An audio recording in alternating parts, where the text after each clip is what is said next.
Hello, I'm Miss Bordy. I teach honors physics and 8th grade science here at Marlborough. I went to Georgia Tech and I graduated in 2020. I studied mechanical engineering in college and it's what I got my master's in. I chose that field because I really loved working with my hands and it seemed like the most physical, and it was very math and science heavy, which is what I always excelled at in school.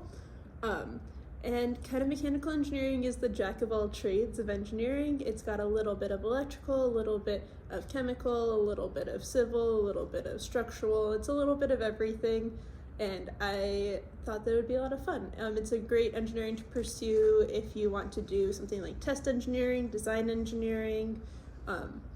Really, you can do all the other engineerings with a mechanical engineering degree, and that's why I chose it. I mean, it's definitely difficult. Mechanical engineering can be a little bit of a boys' club. It's a lot of people know it as like the cars engineering, so a lot of car guys, and it's a ton of work. Every field of engineering is going to be a ton of work in college, but it's also a lot of fun. I got to like build robots that then competed against other robots and do all this like cool design work and work in like machining labs and things along those lines. So again, it's a very physical engineering, which is why I chose it. There are lots of different kinds of classes. There's some very math heavy classes, a lot of very like science heavy classes, a lot of trial and error, physical. I took an entire class on different ways to manufacture things, and I got to create a injection mold for cookie batter. Yeah, I mean, one nice thing about an all-girls education like Marlborough is it gives you a lot of confidence, and you definitely need that confidence to go into a very male-dominated field like engineering. I found that any given class, if there was 40 people in a class and 4 of them were women, that was a good ratio. And yeah, you get very used to talking to guys, you get very used to working with them, and you kind of have to learn to stand your ground sometimes. You're not always listened to inherently, but you learn and you do your best. I remember I was in this design group for one of my classes, like it was a group project and we had to design something and we were all together, and it was like 10 p.m. because you work weird hours in college, and we were saying ideas, and I was like, what if we just did this thing? And in my head it was the simplest way to do the task. And no one listened to me and they kept talking. And then legitimately like an hour and a half later, I was like banging my head against the wall. One of the boys in my group was like, what if we just did it insert way that I said an hour and a half ago? And all the other guys were like, yeah, let's do it that way. And I legitimately stormed out of the room. I was like, I can't do this anymore. For me, I went to Georgia Tech, which is very known for their kind of work-life balance. It's an amazing engineering school, but it's also known to like be a place where people have fun.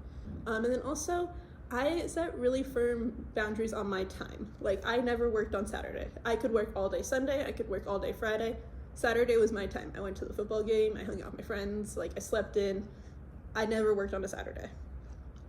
Similarly, like usually, unless I had like a group project meeting or something like that, 10 p.m. was my hard cutoff. Past 10 p.m. and Saturdays were me time. And like that was kind of the hard lines I set for myself for all of college, and like that really helped me keep a work-life balance and also my sanity. Yeah, I mean, I teach physics. A lot of people joke that mechanical engineering is just applied physics. Honestly, the biggest thing that my mechanical engineering did for me is it gave me my first opportunities to teach. I was a TA, I taught a lab class, I tutored. I kind of noticed about halfway through my degree, I was finding every opportunity I could to be in front of other students in a teacher role. The knowledge I learned in that degree really set me up well to teach science, and also I taught math at my last school and it set me up well to do that as well. Right after I graduated, I worked for Stryker, which is a medical device company, as a test engineer for a little while, and I actually enjoyed that.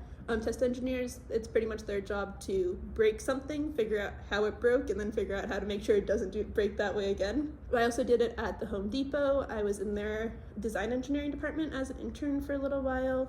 And then when I was in my freshman year of college, I shadowed at an HVAC company, which is heating, air conditioning engineering, in LA for a little while. Well, I was actually a founding member of the Marlbots, and I did that all through my high school experience, and I loved it. And that was a big instigator to me going to engineering school, was robotics and how much I enjoyed robotics. I also was able to do tech for the plays and the dance shows, and I loved doing that. I loved building sets and hanging lights and figuring out all those kinds of like intricacies, and that kind of set me on that path as well. This is going to sound weird because I got an engineering degree, but I think that like the English program here and the history really set me up for some great critical thinking. I was able to go into college with like very solid critical thinking skills, which even though you don't necessarily think history and English are going to set you up very like for an engineering degree, that ability to like think and then also put your thoughts into writing that we work really hard on here was very helpful, and something that a lot of my classmates didn't have because they focused primarily on the math and sciences. But I did take AP Physics C, and it was, I remember being incredibly chaotic, but you know, I learned a lot, and I was set up well to take college level physics, and you know, I wasn't starting from zero, which was nice. I mean, I think everyone should go for it. I do think that there's some misconceptions about what engineers actually do for a living, because honestly, I have 2 degrees in it, and I'm not 100% sure I can tell you what like an engineer at Boeing does every day. I highly recommend getting yourself into an engineering office, like seeing if you can intern or even just shadow for a couple days, you know, experience that energy. As a whole, I mean, I think engineering is a great place for anyone to be. I strongly feel that even if you don't use your engineering degree to engineer, an engineering degree is one of those degrees that you can use to do anything. Like, I know people who I went to college with who now work on Wall Street. I teach high school. I know a few others who teach various things. I know people who've gotten into sales, and then you can do like technical sales, which is a really cool field. I even know people who like went to law school and med school after getting their engineering degrees with me. Like, you can do anything with an engineering degree because it's just one of those degrees that really teaches you how to think super critically and work really hard.